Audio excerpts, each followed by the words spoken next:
very good morning and thank you for waking up to Sunrise at Sea here on CTV. My name is Aggie Owase. Welcome to our Wellness, Beauty and Lifestyle segment. And today we are talking about physical wellness.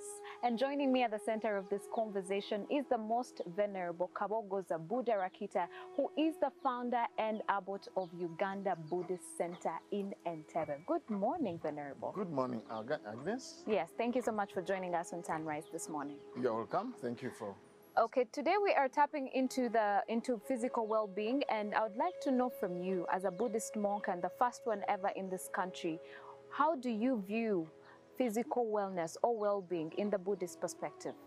Yes, personally, I view physical well-being as CSEE. You can say just CTV. like CTV. Yeah, yes. like CTV. Yes, yes. That's yes. how I look at it. More than that, but let's talk about that. C. Yes. S stands for sleep. Regular sleep is very, very important, because if you don't sleep very well, the whole day will be spoiled. Yes. And if you continue to be sleep deprived, many other diseases will come. Many other diseases will come. Now, regular sleep is very important, and proper sleep is very important. Proper sleep. That's why in our tradition here in Buddhism, we make sure that we sleep early and wake up early. As the sayings say, it goes like this: early to bed, early to rise, makes a man wiser, healthy, and wealthy. You're talking about sleeping early and waking up early. Yes. However, there's people who work, especially who work in the night, who have jobs that require them to be up in the night to work. Yes. So how do they incorporate the element of sleep or of enough sleep in their lifestyle so that they can have, physical well-being, so that they can be well? Yes, well, that's another problem of modern world, whereby now people work at night. Yes. And sleep daytime, but we cannot reverse that. Absolutely. We are unable to reverse it. The key is now to work on your quality of time, of sleep. Sleep in a block. Make sure that if you're uninterrupted hours. sleeping, yes, that's what I say. Sleep, regular sleep. Yes. People really ignore sleeping, and they think they're just going to eat very well. But I'm telling you, if you don't sleep very well, you're not going to enjoy what we call a sense of well-being. That's how you wake up in the morning and you have dark circles under your eyes, and you cannot perform well at work because there is that aspect of sleep that's lacking. Yes, exactly. And many accidents now are caused because people are sleep deprived. Yes. So when they go on the road, they are sleepy. They feel asleep. They keep on dozing. But if you really actually have a block of sleeping, like for instance, 4 hours continuously, 5 hours, 6 hours continuously. As I said, for me, minimum 6 hours is enough for me. Then I feel that I have a good physical well-being. And here in the monastery, at the Uganda Buddhist Center, we sleep at 10 and wake up at 5. 10 Yeah, like 4:30 also sometimes. 4:30. But for me, normally I wake up at 4. And it's good, there's enough sleep. Sleep at 10, wake up at 4. That's about 5 hours, 6 hours. That's good enough. Yes, that's good enough. If I feel sleep deprived, the good news in our tradition, if you feel, let's say, because sometimes also I get deprived of sleeping when I travel on airplane, I cannot sleep very well, I meditate. That means if I'm unable to sleep in that block, during the day I'll work in my meditation. Yeah. So with meditation then, it will help us to refresh our mind so that we don't feel groggy and sleepy. So that's why we have some kind of backup plan. Yes, that's your meditation is the backup plan if you're sleep deprived. Yes, yes. Because sometimes nature is like that. You don't get enough sleep. So then you can put in an hour of meditation. And also, even you continue during the day, as you are going about your day, tap into your meditative state of mind so that you refresh your mind. You reboot your mind. You know rebooting? Yes. Have you ever rebooted? It's like rebooting a computer, yes. Putting it off and then switching it back on. Yes, most people don't know how to reboot their mind. Meditation can reboot when you are sleep deprived. Work in your meditation. Go into the meditative state of mind when you're mindful. the mind will be more energized. Yes. Yeah, but definitely that's not to cut out the sleeping continuously, regular sleep. And also the good news, I mean, the best thing to do in any sleeping, make sure that you have a rhythm in your sleeping.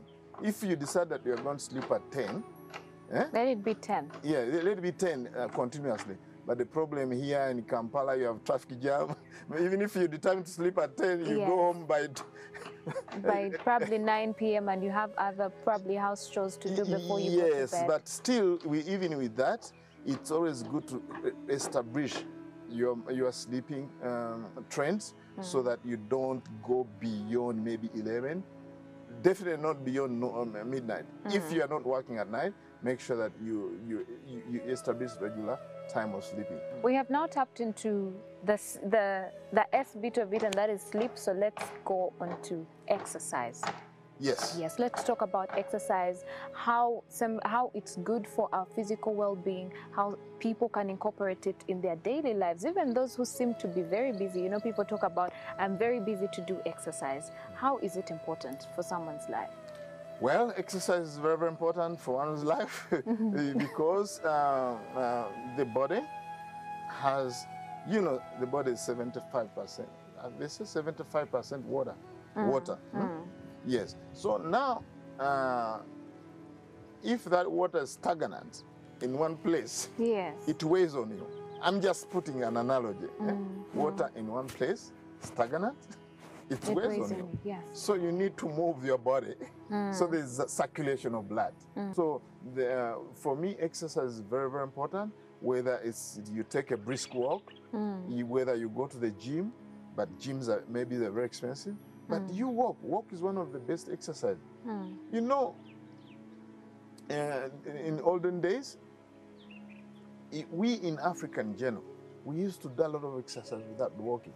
Because where we used to go for digging, you had to walk. Yes. Where we go for and there were fetching. there are very few people who had vehicles back in the day. So pretty much everything you had to be on the road walking. Yes, you have to go and fetch water, you have to go to walk. You have to go and fetch firewood, you have to walk. You have to, everything involves walking. Yes. Yes, yes. So exercise is good for blood circulation. It's good for digestion. Yes. Yes, most people, they have stomach problems, disorders and all that because the food cannot be digested properly. You eat, imagine, can you eat dinner and just sit there? And you sit. Doesn't get time to get some more blood circulation and digestion and all this. It's good for digestion. It's good for sleep. When you do regular exercise, by the time you go to sleep, the muscles are tired, worn out, and relaxed. Yes, but though you shouldn't do it maybe 1 hour before you sleep because that also can activate your body. It's good at least a few hours before you go to sleep. Yes, but there's a mantra which says, I don't have time to exercise. That's a universal mantra. Yeah, no, you have time. If you have time to breathe, you have time to exercise. If you have time to brush your teeth, you have time to exercise. It's only if you say you don't have enough, you are very busy and you don't have enough time to exercise, it translates like this. You have not learned the value of exercising. Yeah, that's the translation. If you ever say that I don't have enough time to exercise because I'm busy, the translation is that you don't know the value. Because if you understand the value of exercise, just as you understand the value of brushing your teeth, you always find time. Absolutely. For me, also I get busy sometimes, but then always I get a little bit of time here and there. Like if you're a person who works very busy, you have lunch time. After lunch, spend some 15 minutes, go for a walk. And let's talk about what is the right way to exercise. Are there certain ways that people need to, is there anything, such thing as the right way to exercise?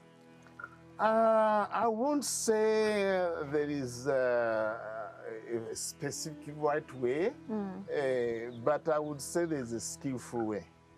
Because skillful and right, yes, it does make sense, yes. Yeah, I would say a skillful way is make sure that you do more walking as soon as you wake up. For us, the Buddha told us like that, as soon as you walk, you wake up, go and and do walking meditation. Because for us, walking meditation also serves both. It can be an exercise, it can be also meditation. So why would you do that? It's because in a sleeping posture, you've been lying horizontal. You see? You've been lying horizontal on the bed. As soon as you wake up, you go in the car, you do this again.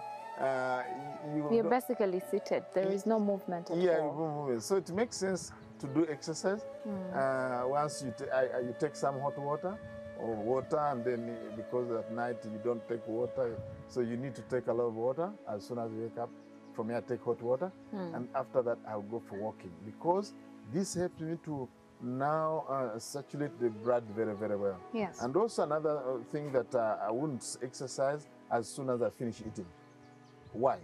It's because you need blood to go for digestion. So the blood comes from the brain to go to help the digestion of the food. So it's not good to exercise as soon as you finish eating and you go for exercise. It's not good. Yes, for obvious reason I told you. So it's good to wait for about 15 minutes. Just about 15 minutes, at least the minimum.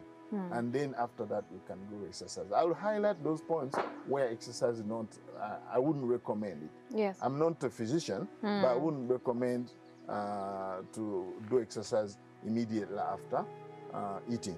Also, where I wouldn't recommend the exercise is before going to sleep. Yeah, it's not good because you activate so much your body, and then you stay awake. You won't be able to sleep. Yeah, so I would give it a few hours before sleeping.